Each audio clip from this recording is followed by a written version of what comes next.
Good morning, everybody. It is, what time is it? That clock's wrong up there. 5:30 this morning. Been real busy the last few days. Got another batch of knives finished up I want to show you. And I got a super cool project I want to show you that too and tell you about it. We're going to get started on it back next week sometime. Got my rag on this morning. That means I got to cut some blades. Plus it also means I still haven't got a haircut. But I'll get to it. Alright, these finished knives. Let's see, let me move the camera down here and let you get got them lined up. See those? These are deer rawhide sheaths. I've got a belt loop on them and a leather welt. You stick your knife in there, it won't cut the stitches. Alright, let's move back up a little bit. These are all but one are they're Wallace 2s.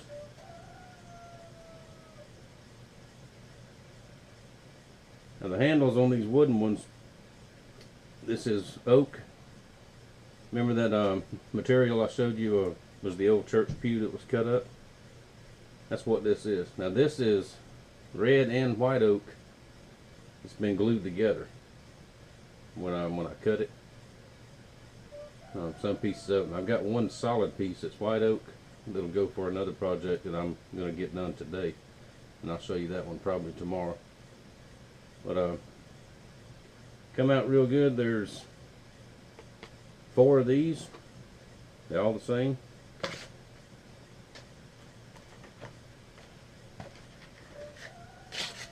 And here's a Wallace 2. All these are going to the same person. And with a moose horn handle. Moose stag. Isn't that pretty? Now these are going to my buddy. Maybe I shouldn't say his name because I think these are all surprises. But he's going to pick these up today. And for him, he's been wanting a swamp tromper for a long time. Y'all remember the swamp tromper? So here is a swamp tromper with elk horn handle. I mean, not moose horn, not elk horn. This is moose horn also. And the moose horn I have is getting down to the thin part of it. I'm out of the thicker kind. And you talk about hard to work with, it's really getting hard to work with. It's all, I can cut off a chunk with a power saw, but then I got to cut the rest of it by hand. But it's worth it. It comes out real nice. This one's got a lanyard hole. I don't know if he wanted one or not, but they're always handy to have with this type of knife. Feels real good in the hand. Same type of scabbard. I built these kind of scabbards because it's so much easier to carry and not worry about it falling out when it fits all the way down in there. But there's those, and he'll be here today, or I'll go see him or something, but we'll get it done. Here's another finished one I was working on with this. This is a Wallace 1, also in moose handle. Now this one has liners in it, has oak liners, because this piece was a little bit thinner. Can you see that? And also has a lanyard hole. I don't have the scabbard made for this one yet, but I'll get to it. This is another one that I can't call the name on because I know it's a surprise, so I won't call a name, but you know who you are. There you go. What else have we got here finished up?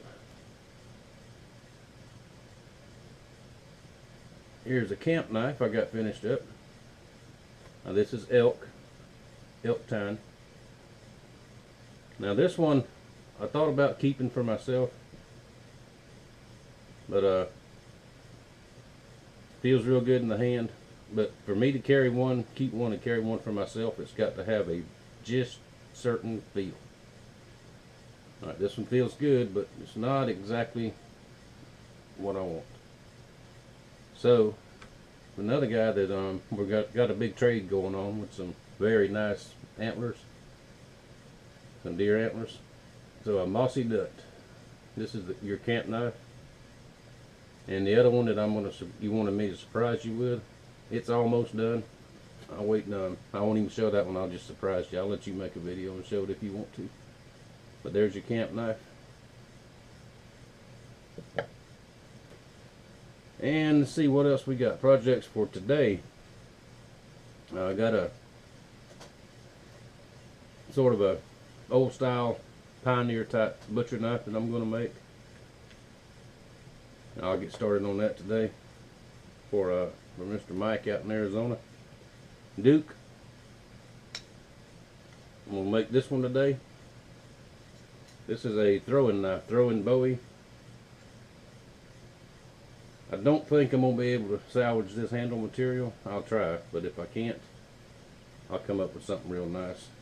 That's some kind of plastic Chinese. It is a Chinese knife. Rough Rider.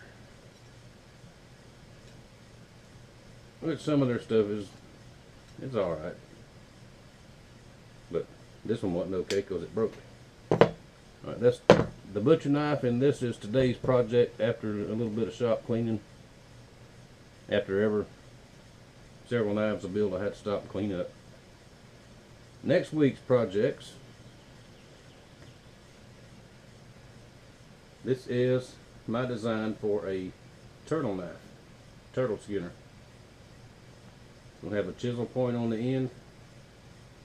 Because some of them big loggerhead turtles, and well, we can't keep alligator snapping turtles. We can't keep them here anymore. Certain kind of turtles we can, but they're real tough to clean to get them open. And this is not exact. It may look a little bit different, but it's going to have a chisel point, some exposed metal down here, so you can use it like a chisel to bust that shell that was separated open.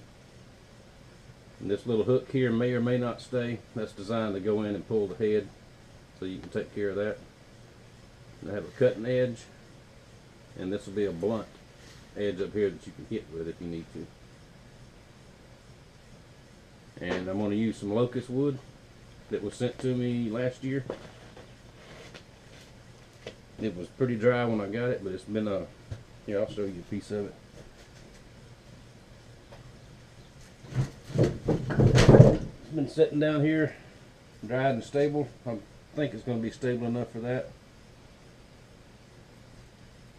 What I'll do, I'll take it over and mill it on the table saw to get it down to what I need.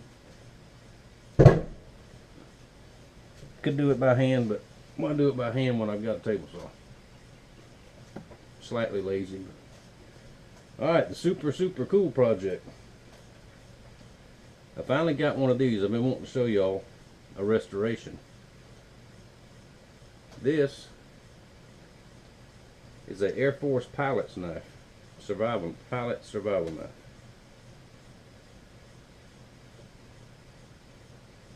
Alright, the knife itself is in pretty good shape, except for this. Right here, it's broke off. Now I've done some research on this morning. What this comes on out and there's two holes in there. And what that's for, so you can put it down and you got holes so you can lash it down to a stick and make you a spear. That's what that was actually for. I don't know if I'm going to be able to replace this or not. I'm going to try. It's loose anyway. If I can get it apart without destroying it, that's what I'll do. But I believe this is screwed down on there. And that's been braided over, it looks like. So I'll have to see if I can do something about that. But it's leather, stacked leather grips. That'll have to be conditioned and cleaned up real good. And like I said, if I can get it apart without destroying it, because I sure don't want to destroy it. It is a Camillus, New York. Now the best I can tell, my research, hang on, I can't see now.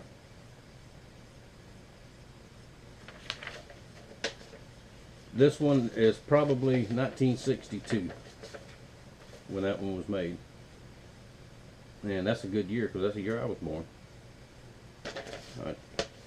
In the scabbard, I'm going to have to go, the leather store's closed tomorrow, so I'll go by Tuesday and pick up some thinner leather than what I have. Scabbard's toasted. I don't think I can save any of that.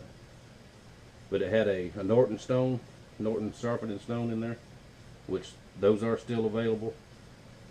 I believe they're Norton USA at the local hardware where I like to go up there. They've got them right there, so I'll stop and get one of those. And let's see, there's one just like it on eBay.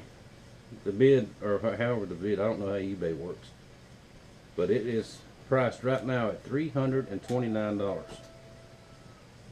for one like this. But it's got the original sheath, stone, and all that, and it's a lot better shape than this one.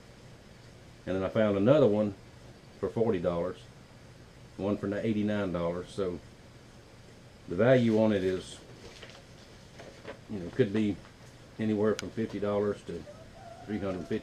So. But this one belongs to the same guy that's getting these knives here. His father-in-law is a Vietnam vet that gave him this knife. One of those super cool soldiers, you know, airborne, special forces, all that neat stuff. He gave him this, and then we're gonna restore it for him and give it back to him. Blade's in very good shape. I won't have to grind on it at all. I can just hand sharpen it with a stone, but I will polish it out and re-blue it because I believe these came gun blue. And I will try to enlist the help of Master Sergeant Richard to help me with this scabbard, because he's the one that looked at it and told me what it was so I could look it up online. He's very good with this type of leather. Plus it's for fellow veterans, so we're gonna take care of it. So that's the super cool project. I said those two today. I've got several more projects to do next week. I'm sort of I'm not running out of stuff to do, but I'm running out of orders. So if you want to order something, I got time to squeeze you in. All right, that's about all for this morning. I thank y'all for watching. Thank you for your support. Oh, next week, me and a buddy of mine's got a fishing trip, nighttime fishing trip. We're gonna spend the night in the swamp. We got it tentatively planned for probably maybe Thursday or so. Y'all want to see another fishing video? If you do, I'll make one. And this one will be, I'll try to make it as long as I did that one. But we're going to do about the same thing we did when me and Ken went. We're going to go catch us some bait, but we're going to concentrate on, mainly on catfish. But we're going to go that way, up the river. I've been fishing the lower end and hadn't been doing real well down there, so I want to go the opposite way. Up where I hadn't been up there in a year or two, but it's still there. The spot I want to go to. Alright, if y'all want to see that, let me know. If you don't want to see it, let me know. And guess that's all. Thank you for watching. Thank you for your support. See you later.